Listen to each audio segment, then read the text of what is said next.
വിജയവും സമൃദ്ധിയും പലപ്പോഴും വ്യക്തിപരമായ പരിശ്രമത്താൽ ഉണ്ടാകുന്ന ഒരു ലോകത്ത് ദൈവികമായി നൽകപ്പെടുന്ന അനുഗ്രഹങ്ങളെയും ദൈവത്തിന്റെ അധികാരത്തിന് കീഴിലുള്ള വിശ്വസ്ത കാര്യസ്ഥന്റെ ഫലമായി ലഭിക്കുന്ന അനുഗ്രഹങ്ങളെയും വേർതിരിച്ചറിയേണ്ടത് വിശ്വാസിക്ക് അത്യന്താപേക്ഷിതമാണ്.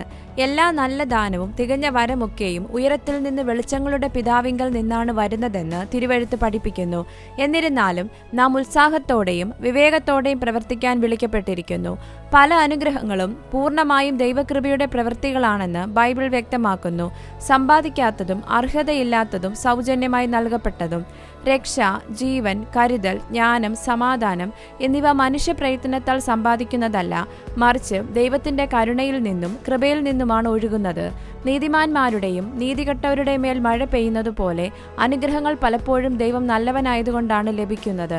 അടിസ്ഥാന അനുഗ്രഹങ്ങൾ ദൈവത്തിൽ നിന്നാണ് വരുന്നതെങ്കിലും അനുസരണം, വിശ്വസ്തത, ഉത്സാഹം എന്നിവയുമായി ബന്ധപ്പെട്ട അനുഗ്രഹങ്ങൾ ഉണ്ടെന്നും തിരുവെഴുത്ത് വെളിപ്പെടുത്തുന്നു. അനുഗ്രഹങ്ങൾ പെരുകുമ്പോൾ അവ സ്വന്തം പ്രവൃത്തിയുടെ ഫലമാണെന്ന് മനുഷ്യൻ കരുതാൻ സാധ്യതയുണ്ട്. ആവർത്തനം 8:17 മുതൽ 18 വരെയുള്ള വാക്യങ്ങളിൽ ഇപ്രകാരം കാണാൻ സാധിക്കും: എന്റെ ശക്തിയും എന്റെ കൈയുടെ ബലവും ഈ സമ്പത്തുണ്ടാക്കി എന്ന് നിന്റെ ഹൃദയത്തിൽ പറയാതിരിപ്പാനും സൂക്ഷിച്ചു കൊള്ളണം.